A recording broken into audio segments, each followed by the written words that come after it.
The redraft season is over, so we're shifting most of our focus over to Dynasty. Today, we're going to be breaking down some of the biggest stashes in Dynasty fantasy football leagues. This should help you guys on a number of levels. Number one, if you're looking to get some confirmation about some of the depth of your roster, this should help you out. Number two, if you're such a degenerate that you did a Dynasty startup the second the season is over, this should give you guys some good late round flyers. And number three, if you're looking to make some moves because you have a lot of late round draft picks and you want to take some dart throws on some guys. Everyone on this list should be available for like third round price tags or less, potentially a little bit more for these first couple guys. Going to be discussing about 20-ish players, starting with running backs, then some wide receivers, and closing it out with a few tight ends and quarterbacks. I want to hammer this point home from the top. Just because I like some of these guys doesn't mean that I'm firing 2024 seconds at them, because this is a very good class, and even 2025 picks as well. Typically, these guys, you want to get them on the cheap. You want to get them as throw-ins. You want to take them late in a startup, so on and so forth. So before we get into the video, let's hit the intro.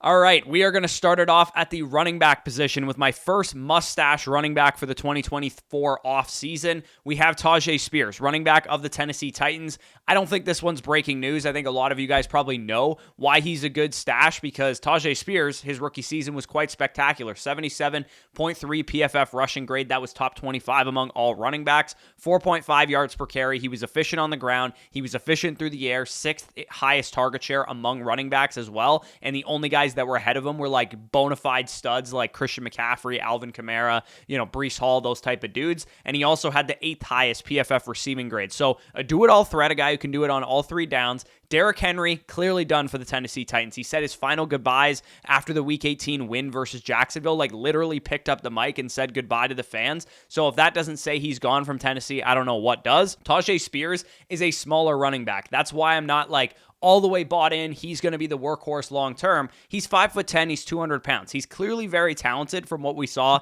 in his rookie season. And even if they add like a thumper running back, that thumper will not be Derrick Henry. He won't be commanding the same level of volume that a Derrick Henry would. And Tyjae Spears could maybe operate as this team's lead back 60-70% of the opportunities. I would be willing to snag Tyjae Spears, and this is one of the few guys on this list that you'll hear me say this about, for a mid to late second rounder, or pivot off of a current aging veteran like an Austin Eckler or Joe Mixon and Aaron Jones if you're trying to get younger, and you might even be able to get Tyjae Spears plus for some of those players based off of name value. So Tyjae Spears, one of my favorite stashes at running back going into the 2024 offseason. Number 2 on this list is Roschon Johnson.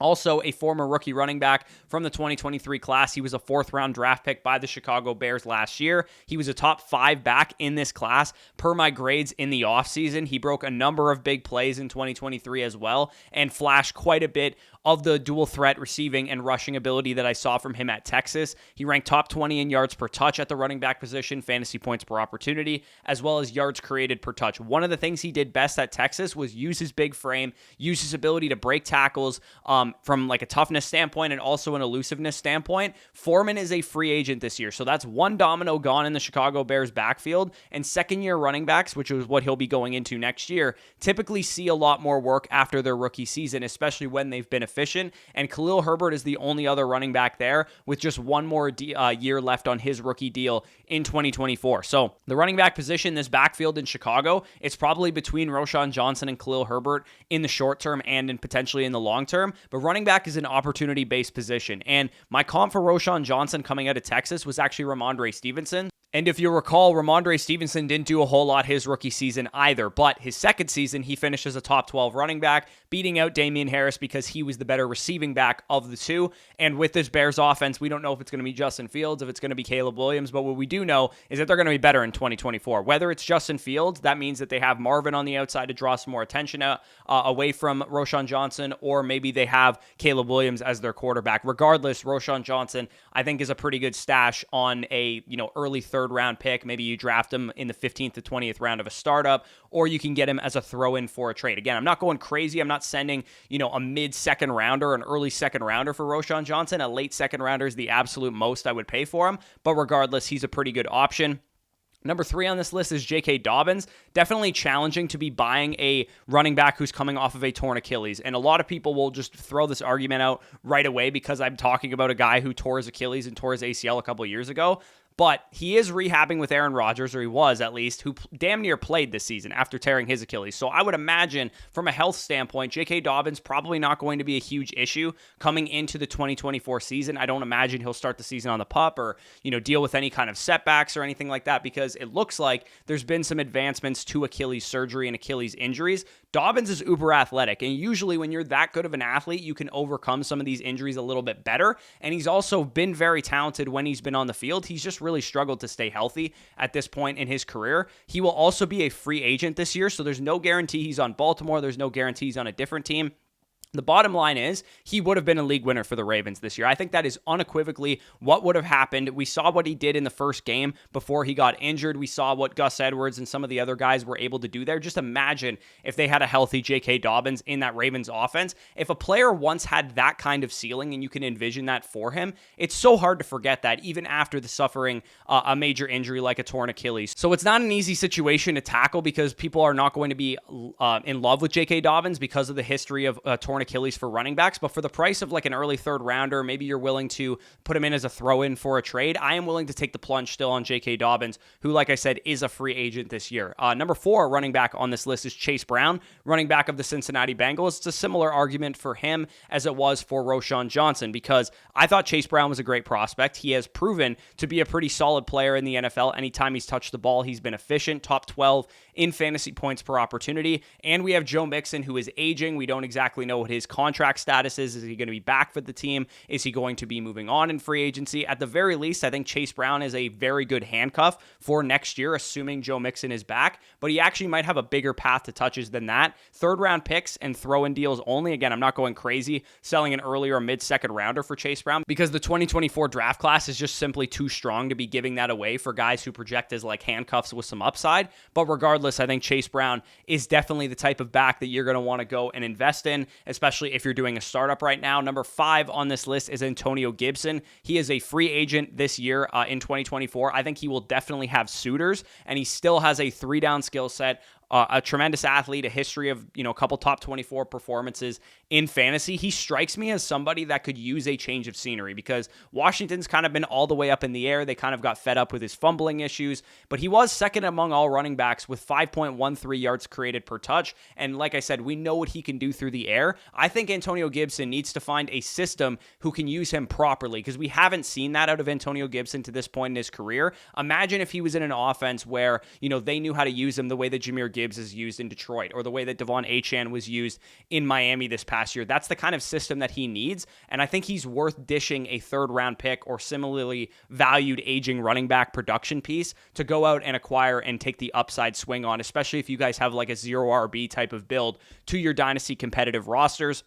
Number 6 on this list is Zamir White. I have not been traditionally a huge fan of Zamir White, but he has showed that he can carry the rock in 2023 in the games that Josh Jacobs was out for. Josh Jacobs is a free agent, so while White could project for a pretty solid workload if Jacobs were to move on in free agency, I'm not going crazy with Zamir White either. I've heard people say, he's going to be the starter in 2024. I would be stunned if he was the only act in town at running back entering the 2024 season because he would probably be the worst starting running back in the league. So if you're buying Zamir White, you're probably thinking that he's going to have another back added to his backfield. So maybe wait on this one and see what happens in free agency or see what happens in the draft. I would think twice about just firing a second-round pick for this dude because I do think they'll add somebody to this backfield. So if you can get him for like a third-round price tag at most, I don't think he's a horrible option. Number 7 on this list at running back is Rico Dowdle, who's similar to Zamir White. I'm not sure he would just walk into a huge workload should Tony Pollard sign elsewhere. The Cowboys would definitely be, likely to add somebody in the draft if Pollard moves on in free agency. But again,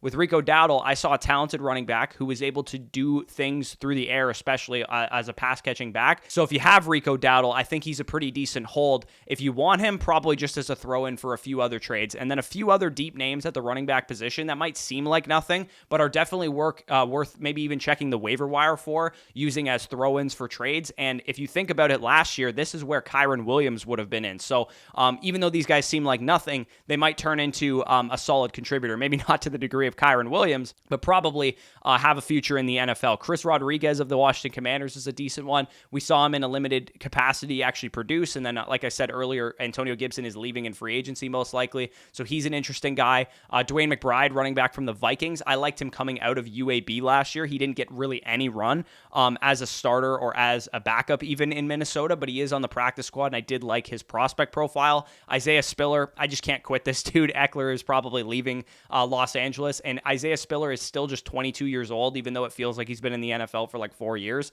So I do think Isaiah Spiller is like worth maybe taking a shot on in the 20th round of a startup or something like that. And then Sean Tucker, running back for the Buccaneers. I liked the prospect, but he absolutely looked awful this year. So worth holding just to see what kind of happens, but Sean Tucker probably not an exciting guy. Those are just kind of dart throws. Stash him at the end of your taxi squad. Let's get into the wide receiver position and a couple must stashes from here. Dontayvion Wicks, wide receiver of the Green Bay Packers, outstanding rookie season for a day 3 prospect. Typically, this is what you see from day 3 picks. Obviously, what Puka Nacua did is just absolutely absurd, but it's challenging to see playing time when you're a day 3 pick, especially in a receiving core that has a bunch of other talented players like Jaden Reed, like Christian Watson, who was banged up this year, and like Romeo Doubs. The key for Dontayvion Wicks would probably be to beat out Romeo Doubs on the outside, but who knows? He's shown some flashes as well. The Green Bay Packers pass catchers kind of strike me as like a nobody is the number 1 receiver in this situation type of situation in the NFL. So just draft Jaden Reed, Dontayvion Wicks, Christian Watson, even the tight ends in best ball, and don't expect anybody to emerge as the number 1. But Dontayvion Wicks has a decent chance to do that. 77.8 PFF receiving grade this year. 14.9 yards per catch, and also 20% targets per route run. So if you could dump Dontayvion Wicks for like a second rounder right now, because you're rostering him and people are very excited about him, I would probably do it. But if the price tag is a third rounder or you can get him late in a startup or something, I do think Dontayvion Wicks is a decent stash to kind of wait and see what happens throughout this offseason, because Jordan Love showed quite a bit this year. You want pieces of that offense attached to Jordan Love right now. Number 2 on this list at wide receiver is Demario Douglas of the New England Patriots. 75.6 PFF receiving grade as a rookie. Just shows the depth of this wide receiver class that Demario Douglas is like the 13th name that you think of.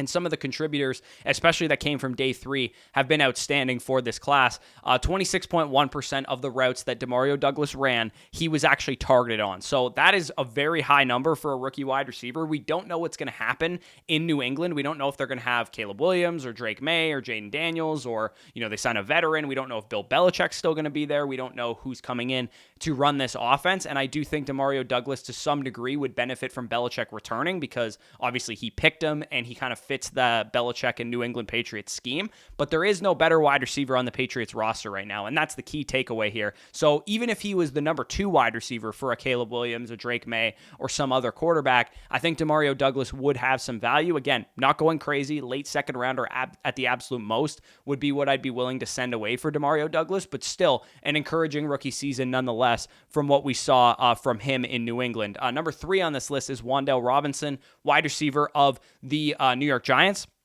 He was 1 year removed from an ACL tear as a rookie. We saw him as a rookie with New York perform at a pretty high level. Then he tore his ACL before he could really break out. And this year, he's coming off of the torn ACL. He's on a bottom 3 offense. Daniel Jones is hurt. And I still think you saw the flashes with Wan'Dale there. He performed pretty adequately. Probably never going to be a superstar receiver in the NFL. But if you're in a deeper best ball league, or if you're in, a deeper dynasty league where you can start up to like 3 wide receivers and 2 flexes or whatever, Wan'Dale Robinson's last 5 games, which were probably his most healthy point because he was the furthest removed from the ACL tear and the surgery, he posted 6.4 targets per game to close out the season. And he actually crossed 50 yards on 3 separate occasions, and they like to use him kind of as a runner as well to get him touches. So I think he's worth holding on to and hoping that he can become a flex type of option in a deeper dynasty league or in a best ball format. He could definitely find your lineup in PPR. So Wan'Dale Robinson, kind of an interesting hold as well. But like everybody else on this list, I'm hoping to probably get him for a 3rd rounder at most.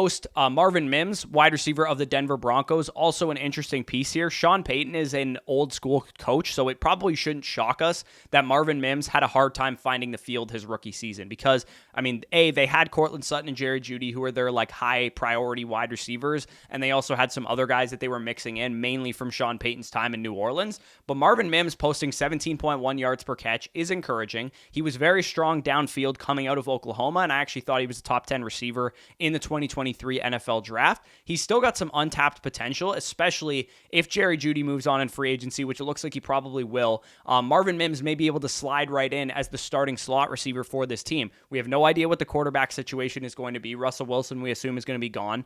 Probably going to be like a veteran quarterback that comes in of some kind, but nonetheless, I think Marvin Mims could establish himself as a top 2 or 3 receiver in this offense.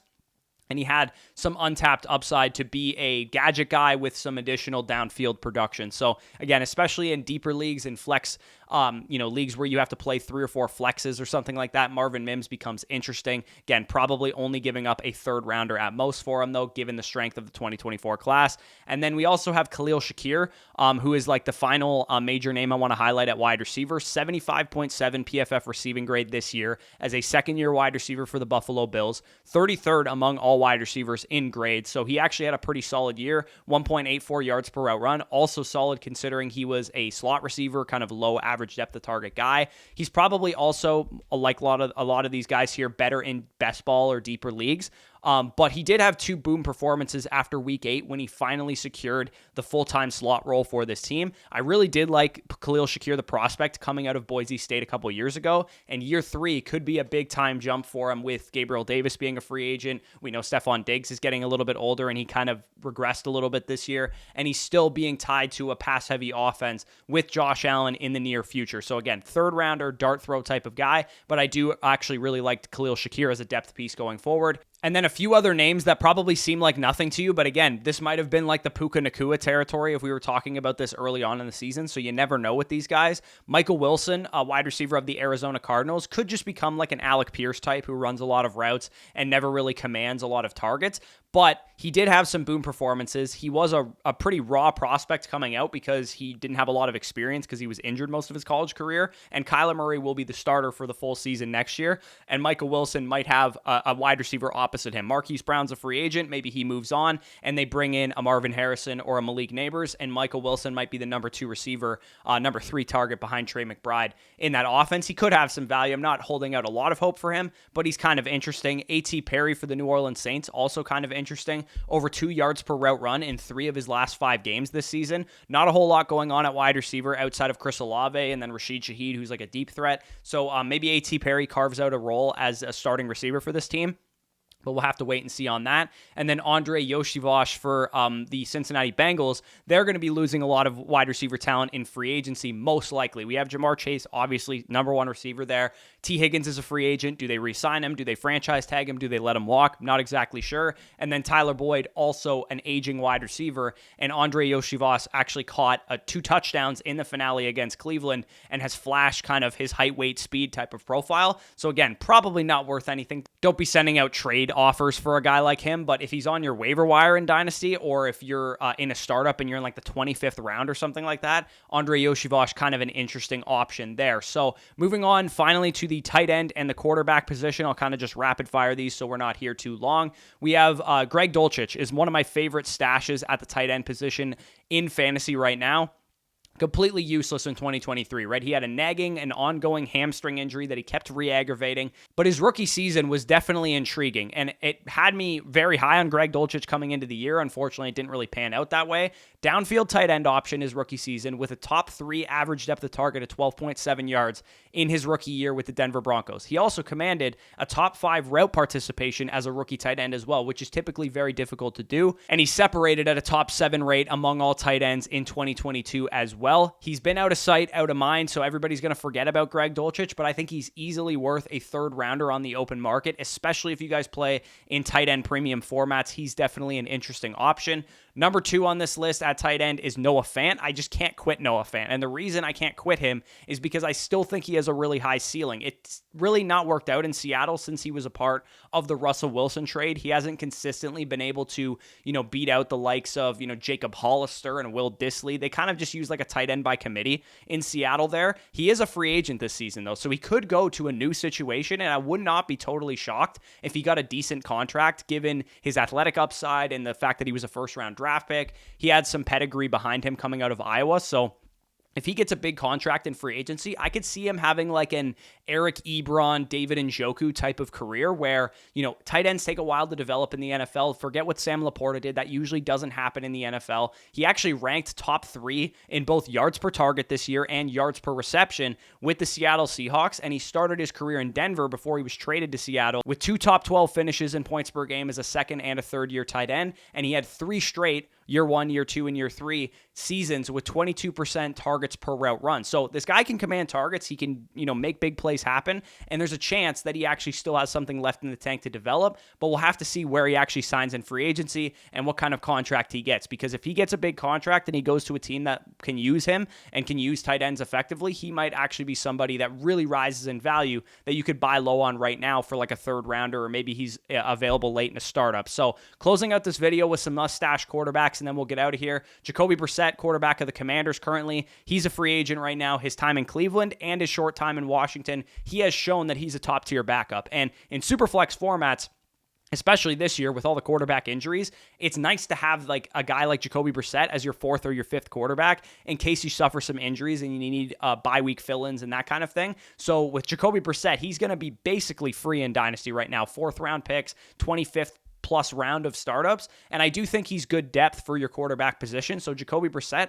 honestly, he's one of the top 35, 40 quarterbacks in the NFL right now. So he is, rosterable just for that reason alone. And then my number 2 stash quarterback is Hendon Hooker, quarterback of the Detroit Lions. This year was a lost season because he was coming off the torn ACL that he suffered in his time at Tennessee. But people were talking about him as a potential top 50 draft pick had he not suffered that injury. And the Detroit Lions took a shot on him in round 3. Jared Goff, he's a good quarterback, but let's not pretend he's a solidified franchise dude. It's possible that a year or 2 from now, Hendon Hooker has a chance to see what he can do in that offense. And of course, if he gets a chance, that offense has a lot of playmakers. Amon-Ra St. Brown, Jahmyr Gibbs, Sam Laporta, Jameson Williams, you name it. Great offensive line. Hendon Hooker can run a little bit. So again, good quarterback depth if you guys are in a super flex league. I think Hendon Hooker makes a lot of sense there. So that is the end of this video. Dynasty mustaches by position. Let me know what you think. Do you have some of these players? What do you think of some of the players I talked about? And anybody that I forgot, you can leave down below in the comments. If you guys play Dynasty Fantasy Football, which you probably do if you watch this video, you need to be checking out flockfantasy.com. When you use the promo code FSE, you'll get 30% off any of the packages. You get a 7-day free trial when you sign up, and we have everything you'll need. Dynasty rankings, Superflex, one quarterback, 2024 prospect content coming out fast and furious, as well as our brand new Dynasty trade calculator, which is adjusted to your specific league settings, which no other trade calculator on the market is currently doing. If you guys play in a 1 quarterback league where you only have to start 7 players every week, then the trade calculator will adjust to your league settings, saying that depth is not very important. Or if you guys play in a Superflex start 12, then depth players will be more valuable. And of course, if you want my opinion specifically, you can go to our trade calculator and check the box for add an expert specifically to me, and then you can basically get my advice without actually having to ask me. It's just based on my rankings in our ELO system. That is all available at flockfantasy.com. Again, use promo code FSE for 30% off. Make sure to sign up annually if you guys want to save 6 months for free, and you can get a free Zoom consultation when you sign up annually with either myself or with Danny to talk about whatever you guys want to talk about. Dynasty Fantasy Football, best ball, playoff, best ball, redraft, whatever. You guys can get that at Flock Fantasy, and I will link that down below in the pinned comments. So with that being said, peace out, and we'll talk to you soon.